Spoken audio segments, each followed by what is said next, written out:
Detox நேயர்களுக்கு வணக்கம். இன்னைக்கு அதிமுகவில் இருக்கிற பெரும்பாலானோர் தாவேக்காவில் போயிட்டு என்ன பண்ணுறாங்க, தஞ்சம் அடைகிறாங்க. ஏன், எதுக்கு அப்படின்ற ஒரு கேள்வி இருக்குல்ல. ஏன்னா தாவேக்கா ஆட்சி அதிகாரத்தில் இருக்குது, அதனால் தாவேக்காவில் போனால் ஒரு பவர் கிடைக்கும். ஸோ அதுக்காகத்தான் அங்கே போகிறாங்களே கண்டி, மற்றபடி வேறு ஒன்றும் கிடையில அப்படின்றது தான் நம்மளுக்கு வெட்ட வெளிச்சமாக தெரியுது. ஏன்னா இதே எம்ஜிஆரால், ஜெயலலிதா அவர்களால் அடையாளம் காணப்பட்டு எல்லா அமைச்சர்களாக இருந்திருக்கிறாங்க, எம்எல்ஏக்களாக இருந்திருக்கிறாங்க, எம்பிக்களாக இருந்திருக்கிறாங்க. இவங்க எல்லாருமே இன்னைக்கு அதிமுக உணர்வோடு எல்லாம் இருக்கிறாங்களா? ஏன் இன்னைக்கு திடீர் மாற்றம் அப்படின்ற ஒரு விஷயம் இருக்குல்ல. ஏன்னா அதிமுகவிலேருந்து இழந்தது நிறைய இருக்குது. ஸோ இதுக்கப்புறமா இழக்கிறதுக்கு ஒன்றுமே கிடையாது. ஸோ ஆட்சி பீடத்தில் இருக்கிற இந்த கட்சியில் போனால் இழந்ததெல்லாம் நம்ம எடுத்துக்கலாம், ஒரு பவர் கிடைக்கும், ஒரு பவர் அத்தாரிட்டி நம்மளுக்கு கிடைக்கும் அப்படின்ற ஒரே ஒரு எண்ணத்துக்காக தான் ஏதோ ஒரு பதவி கிடைக்குமா அப்படின்ற ஒரு ஆசையினால் தான் போகிறத இங்கே ரொம்ப வெட்ட வெளிச்சமாக நம்மளால் பார்க்க வேண்டிய ஒரு விஷயமா இருக்குது. ஸோ இப்படி இருக்கும் பொழுது அதிமுகவில் இருந்து ஒரு தலைமைத்துவத்தில் இருந்தவங்க, இரண்டாம் கட்ட தலைவர்கள், முன்னாள் அமைச்சர்கள், ஒரு குறுநில மன்னர்கள், இப்படி இருந்தவங்க தாவேக்காவில் போயிட்டு ஒரு மரியாதையோட, ஒரு அங்கீகாரத்தோட இருக்கிறாங்களா அப்படின்ற ஒரு பெரிய கேள்விக்குறி தான் இன்னைக்கு எல்லார் மத்தியிலும் இருக்குது. முக்கியமாக அதிமுகவிலிருந்து விலகி போகிறவங்களுக்கு அங்கே பெருசாக அங்கீகாரம் கொடுக்கப்படுறதா அப்படின்றது தான் ஒரு பெரிய கேள்விக்குறியாகவே இருக்குது. பாப்பிரெட்டிப்பட்டி அதிமுகவின் முன்னாள் எம்எல்ஏ கோவிந்தசாமி அவர்கள் அதிமுகவில் இருந்து விலகி திமுகவில் இணைய போகிறதா ஒரு செய்திகள் ஒன்று கொஞ்ச நாளைக்கு முன்னாடி பரவிட்டு இருந்தது. ஏன்னா அதிமுகவில் பல பேர் விரக்தியில் இருந்தாங்க. அப்போ அந்த காலகட்டம் எல்லா தாவேக்காவுக்கு போல திமுகவுக்கு தான் போய் சேர்ந்தாங்க. ஏன்னா திமுக அப்போ ஆட்சி பீடத்தில் இருந்தது. ஸோ திமுகவில் போயிட்டு எல்லாம் என்ன பண்ணாங்க, தஞ்சம் அடைந்தாங்க. பெரும்பாலான நிர்வாகிகள் திமுக பக்கம் தான் போய் சேர்ந்தாங்க. இன்க்ளூடிங் செங்கோட்டையன் அவர்கள் கூட திமுகவுக்கு தான் போக போறாரு அப்படின்னு பேசப்பட்டது. ஆனால் அவர் என்ன பண்ணாரு, யூட்டர்ன் அடிச்சு என்ன பண்ணிட்டாரு, தாவேக்காவுக்கு போய் சேர்ந்தார். அப்பவும் செங்கோட்டையன் அவர்களை ஃபாலோ பண்ணி தாவேக்காவுக்கு போனாங்களா அப்படின்னா கிடையவே கிடையாது. எல்லாம் திமுக பக்கம் தான் வந்தாங்க. அப்போது இவரும் திமுக பக்கம் தான் போக போகிறாரு அப்படின்னு பேசப்பட்டது. உடனே கோவிந்தசாமி அவர்கள் என்ன பண்ணாருன்னா, சோஷியல் மீடியாக்களில் தோன்றி, நான் போகவே மாட்டேன், என் உடம்புல ஓடுறது அதிமுக ரத்தம், ஓகேவா, நான் எப்போவுமே அதிமுகவில் தான் இருப்பேன், அதிமுக விட்டு போகவே மாட்டேன் அப்படின்னு சொல்லிட்டு அதிமுகவை கெட்டியாக பிடிச்சி உயர்த்தி காட்டினார் முன்னாள் எம்எல்ஏ கோவிந்தசாமி அவர்கள். ஆனால் சமீபமாக ஒரு 10 நாளைக்கு முன்னாடி என்ன பண்ணார், அப்படி அந்தர்பல்ட்டி அடித்து தாவேக்காவில் போயிட்டு இணைஞ்சார். ஏன்னா எல்லாருமே என்ன பண்ணாங்க, தாவேக்காவில் போய் இணைஞ்சாங்க. முன்னாள் அமைச்சர் கடம்பூர் ராஜா இருக்கட்டும், உடுமலை ராதாகிருஷ்ணனாக இருக்கட்டும், கேசி சம்பத்தாக இருக்கட்டும், அது மாத்திரம் இல்லாமல் கடலூரை சேர்ந்த சம்பத்தாக இருக்கட்டும், இவங்க எல்லாருமே என்ன பண்ணாங்கன்னா அதிமுகவிலேருந்து விலகி போயிட்டு தாவேக்காவில் இணைஞ்சாங்க. உடனே தாவேக்காவில் இருக்கிறவங்களுக்குலாம் குஷியோ குஷி. ஏன்னா அதிமுகவிலேருந்து இத்தனை பேர் வராங்களே, சீனியர்கள் நிறைய பேர் வராங்கப்பா, முன்னாள் அமைச்சர் நிறைய பேர் இருக்காங்க. யாரெல்லாம் அதிமுக தான் அப்படின்னு பேசிக்கிட்டு இருந்தாங்களோ இன்னைக்கு எல்லாருமே என்ன பண்ணுறாங்க, தாவேக்காவுக்கு வர்றாங்க.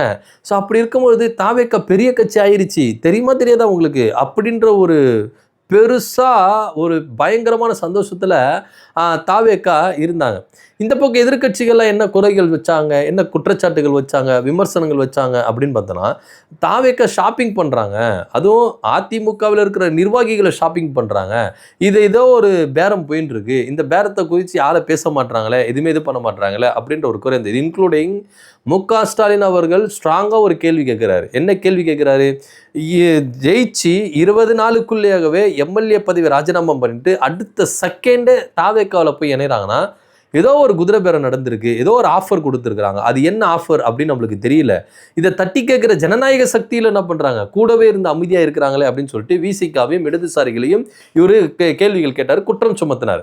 இது குறித்து இந்த ஜனநாயக சக்திகள் கேள்வி கேட்டுச்சா, ஏங்க ஒரு கட்சியை எப்படி கலைச்சி இதுமாரி இது பண்ணுறீங்களே, இது நியாயமா அப்படின்னு இவங்க கேள்வி கேட்டாங்கன்னா கேட்கவே இல்லை, அமைதியாக இருந்துட்டாங்க. ஸோ இது ஒரு புறம் இருந்தாலும் யார் என்ன கேள்விகள் கேட்டாலும், என்ன விமர்சனங்கள் வச்சாலும், என்ன குற்றச்சாட்டு வச்சாலும் நாங்கள் என்ன பண்ணுவோம், தொடர்ச்சியாக ஷாப்பிங் பண்ணுற வேலையை நிப்பாட்டவே மாட்டோம் அப்படின்னு சொல்லிட்டு தொடர்ச்சியாக ஷாப்பிங் பண்ணிட்டு இருக்காங்க. டெய்லி ஒவ்வொருத்தரும் என்ன பண்ணுறாங்கன்னா அதிமுகவிலிருந்து விலகி தாவேக்காவில் போய் இணையிற சம்பவத்தை இங்கே நம்ம பார்க்குறோம். அந்த வகையில் தான் கோவிந்தசாமி அவர்களும் ஒரு 10 நாளைக்கு முன்னாடி என்ன பண்ணார், தாவேக்காவில் போனார். தாவேக்காவில் போனால் நம்மளை அல்வா மாதிரி தூக்கிப்பாங்க, நம்மளுக்கு இருக்காத எக்ஸ்பீரியன்ஸாக அப்படியே தருமபுரி மாவட்டத்தையே நம்ம என்ன பண்ணலாம், ஆட்டி படைச்சிடலாம் அப்படி இப்படின்னு சொல்லிட்டு ஒரு ஆசையில் தான் அவர் போனார். ஆனால் போன வேகத்துக்கு இப்போ ரிட்டர்ன் ஆகிருக்கிறார். கேட்டால் என்ன ரீசனுங்க, ஏங்க போனேன், இப்போ தானேங்க போனீங்க, ஒரு 10 நாள் தானே ஆகுது, ஏன் ரிட்டர்ன் வந்துட்டீங்க அப்படின்னா அவருக்கு உரிய மரியாதை கொடுக்கல, அங்கீகாரம் கொடுக்கல அப்படின்ற ஒரு குற்றச்சாட்டு தான் இங்கே முன்வைக்கப்படுது. ஏன்னா இந்த குற்றச்சாட்டு தாவேக்காவில் இருக்கிற பெரும்பாலான நிர்வாகிகள் இன்னைக்கு பூதாகரமாக வெடிச்சிருக்கு. உட்கட்சி முதல் ஏன்னா நீங்கள் அதிமுகவில் வர்றவங்களுக்கு மட்டும் முக்கியத்துவம் கொடுக்குறீங்க, அவங்களுக்கு பவர் கொடுக்குறீங்க, அவங்களுக்கு பதவி கொடுக்குறீங்க.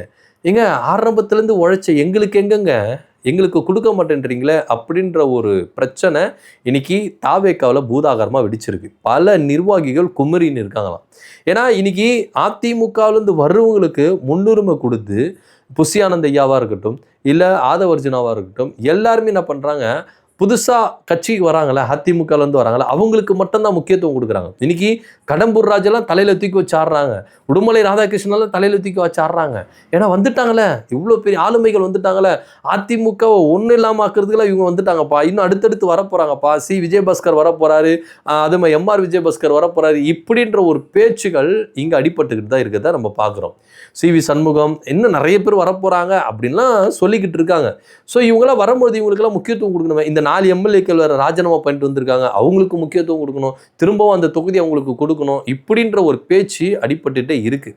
ஸோ இது எல்லாத்தையும் இந்த ஆரம்பத்திலேருந்து இருக்காங்கல்ல இந்த நிர்வாகிகள், அந்த மக்கள் இயக்கமாக, விஜய் மக்கள் இயக்கமாக இருந்ததுலேருந்தே நிறைய பேர் என்ன பண்ணுறாங்க இருக்கிறாங்க.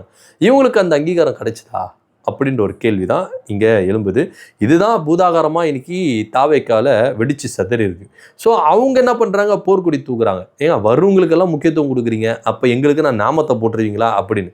ஸோ இதனால் உள்ளே போனாங்களே, அதாவது அதிமுகலேருந்து விலகி தாவேக்காக்குள்ளே போனவங்களுக்கு உரிய மரியாதை கொடுக்க மாட்டேங்கிறாங்க. பழைய ஆட்கள் யாருமே மரியாதை கொடுக்க மாட்டுறாங்க. ஒரு மாவட்டத்தில் இவ்வளோ பெரிய ஒரு ஆளுமை வராங்க, ஒரு முன்னாள் எம்எல்ஏ பாப்பிரெட்டிப்பட்டி தொகுதி அப்படியே அந்த கண்ட்ரோலில் வச்சுருந்தார், அதிமுக கண்ட்ரோலில் வச்சுருந்தார். ஸோ அவர் வந்து என்ன பண்ணுறாங்க, இன்றைக்கி போகிறாங்கன்னா அடுத்து எலெக்ஷன் நடந்தாலும் பாப்பிரெட்டிப்பட்டி கன்ஃபார்மாக என்ன ஆகும்னா தாவேக்காவுக்கு சொந்தமாகும். ஏன்னா இன்றைக்கி ஒவ்வொருத்தரும் விலைக்கு போயிருக்கிறாங்களே, முன்னாள் எம்எல்ஏக்கள், எம்பிகள், முன்னாள் அமைச்சர்கள் எல்லாரும் விலைக்கு போயிருக்காங்களே, அந்தந்த தொகுதிக்கு அவங்க குறுநில மன்னர்கள், அந்தந்த மாவட்டத்துக்கு குறுநில மன்னர்கள், இப்பேற்பட்டவங்க தான் உள்ளே போயிருக்கிறாங்க. ஸோ அப்படிப்பட்டவங்களை எப்படி நீங்கள் தாங்குன்னு தாங்கணும். ஆனால் இவங்க தாங்கவே மாட்டேங்கிறாங்க. கோவிந்தசாமி அவர்கள்லாம் பயங்கரமாக அதிருப்தியை வெளிப்படுத்துறாரு.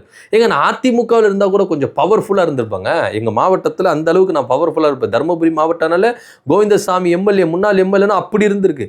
சரி உங்ககிட்ட வந்தேனே, நீங்கள் எதனா எனக்கு ஆதரவு கொடுப்பீங்க, எனக்கு எதனா ஒரு விஷயம் செய்வீங்க அப்படின்னு சொல்லிட்டு தான் நான் வந்தோம். ஆனால் இன்னைக்கு இங்கேயும் இல்லாமல் இங்கே எனக்கு உரிய மரியாதை கொடுக்க மாட்டேறீங்க, அங்கீகாரம் கொடுக்க மாட்டேறீங்க, இதுக்கப்புறம் நான் பயணிக்க முடியுமா அப்படின்ற ஒரு விரக்தியில் தான் இன்னைக்கு அதிமுகவிலேருந்து விலகி தாவேக்காவுக்கு சேர்ந்த 10 நாட்களுக்குள்ளே என்ன பண்ணியிருக்கிறாரு, விலகிட்டு இதுமேட்டு எனக்கு அரசியல் வேணாயா போயா அப்படின்ற ரேஞ்சுக்கு என்ன பண்ணுறாரு, ஒதுங்கி வைக்கின்றார். எப்பேற்பட்ட மனுஷன், பாப்பிரெட்டி தொகுதியை அதிமுக கண்ட்ரோல் அப்படின்றதுல எந்த வித மாற்று கருத்தும் இல்லை. அப்படின்னு இருக்கும்போது இந்த முன்னாள் எம்எல்ஏ கோவிந்தசாமி அவர்கள் எவ்வளோ விரக்தி அடைஞ்சிருந்தா, அவங்களுக்கு உரிய அங்கீகாரம் மரியாதை நீங்கள் கொடுக்காம இருந்தீங்க, அவர் எவ்வளோ விரக்தியில் இருந்திருந்தா இன்னைக்கு கட்சியே வேண்டாம், அரசியலே வேண்டாம் அப்படின்னு ஒதுங்கி இருக்கிறாரு. எந்த விதத்தில் நியாயம் அப்படின்னு தான் பார்க்கணும். இன்னைக்கு இவருக்கு நடந்தது தான் அதிமுகவிலிருந்து விலகி போயிட்டு தாவேக்கால போய் இணைஞ்சிங்களே, எல்லாருக்கும் நடக்கும் அப்படின்னு ஒரு வார்னிங் கொடுத்துருக்கிறார், ஒரு அலர்ட் கொடுத்துருக்காரு. அலர்ட் ஆயிக்கங்க ஐயா, இதுக்கப்புறம் அதிமுகவிலேருந்து யாரோ விட்ட இடத்த விட்டுட்டு தாவேக்காவுக்கு போகாதீங்க. தாவேக்காவுக்கு போனால் 10ஓட 11 தான் இருக்கணும். எனக்கு நடந்த மாதிரி தான் உங்களுக்கு நடக்கும். மரியாதை இருக்காது, அங்கீகாரம் இருக்காது, எதுவுமே இருக்காது. நீங்கள் 10ஓட 11 தான் உட்காந்துருக்கணும். உங்களுக்கு கீழே இருக்கிற சின்ன பசங்களாம் உங்களை அரசியல் செய்ய ஆரம்பிச்சிருவாங்க, மிரட்ட ஆரம்பிச்சிருவாங்க, எல்லாமே பண்ண ஆரம்பிச்சிருவாங்க. ஆனால் நீங்கள் ஃபியூஸ் பிடுங்கின பல்பு மாதிரி தான் இருக்கணும். ஸோ நீங்கள் அதிமுகவில் இருந்தால் கூட ஒரு கெத்தாக இருக்கலாம், ஒரு அங்கீகாரத்தோடு இருக்கலாம், ஒரு மரியாதையோடு இருக்கலாம்.